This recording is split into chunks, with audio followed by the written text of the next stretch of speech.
இசையமைப்பாளரான A.R.. Rahman இயக்குனராக மாறி லி mass என்கின்ற படத்தை விர்ச்சுவல் ரியாலிட்டி மூலம் இயக்கியிருக்காரு. இது குறித்து ஏ.ஆர். ரகுமான் தனியார் யூடியூப் சேனலுக்கு ஒரு பேட்டி ஒன்று கொடுத்திருக்காரு. அதுல படம் குறித்து பல சுவாரஸ்யமான விஷயங்களை மனம் திறந்து பேசியிருக்காரு. அதுல நான் 13 வயதிலிருந்து சினிமாவில் இருக்கேன். அதே ஸ்க்ரீனை பல ஆண்டுகளா பார்த்து கொண்டு தான் இருக்கேன்.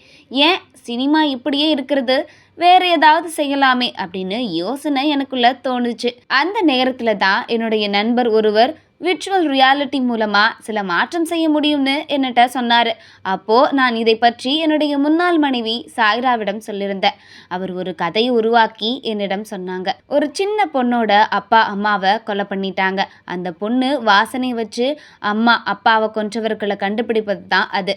அதுக்கப்புறமா என் ஸ்டூடியோவில் என் மகள் அசிஸ்டண்ட்டுகளை வச்சு டம்மியாக படத்தை எடுத்தோம். அப்போவே என் மனசுக்குள்ள டைரக்ஷனா இவ்வளோதானா அப்படிங்கிற மாதிரி தைரியம் வந்துருச்சு. இதுக்கு முன்னாடி நான் டைரக்ஷன் பண்ணது இல்லை, ஆனா தியேட்டர் அனுபவம் இருந்துச்சு. இருந்தாலும் இன்னும் சரியா செய்ய வேண்டும் அப்படிங்கிறதுனால acting work shop, writing work shop போய் அனைத்தையுமே நன்றா பார்த்து தெரிஞ்சுக்கொண்டேன்.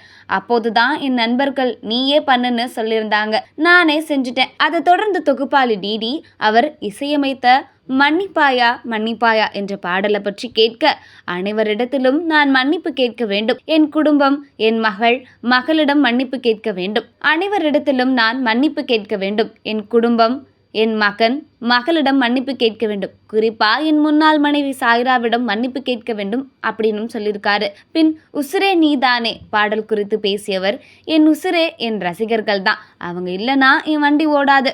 ஒவ்வொரு ரசிகரும் என்ன குடும்பத்தில் ஒருத்தராக நினைச்சு அன்பும் ஆதரவும் காட்டுறாங்க அப்படின்னு பேசியிருக்காரு. தொடர்ந்து ஏ.ஆர். ரகுமானை பேட்டி எடுத்த டிடி, பெரிய பாய் பாட்டு யாருக்கு தான் பிடிக்காது அப்படின்னு சொல்லியிருக்காரு. அப்போ ரகுமான் சிரிச்சு கொண்டே, பெரிய பாயா அது எனக்கு பிடிக்கல அப்படிங்கிற மாதிரி சொல்லியிருக்காரு. நான் என்ன கசாப்பு கடையா வச்சிருக்கேன், சின்ன பாய் பெரிய பாய்னு அப்படின்னு சொல்லாதீங்க அப்படின்னு கியூட்டான ரியாக்ஷன் ஒன்று கொடுத்திருக்காரு.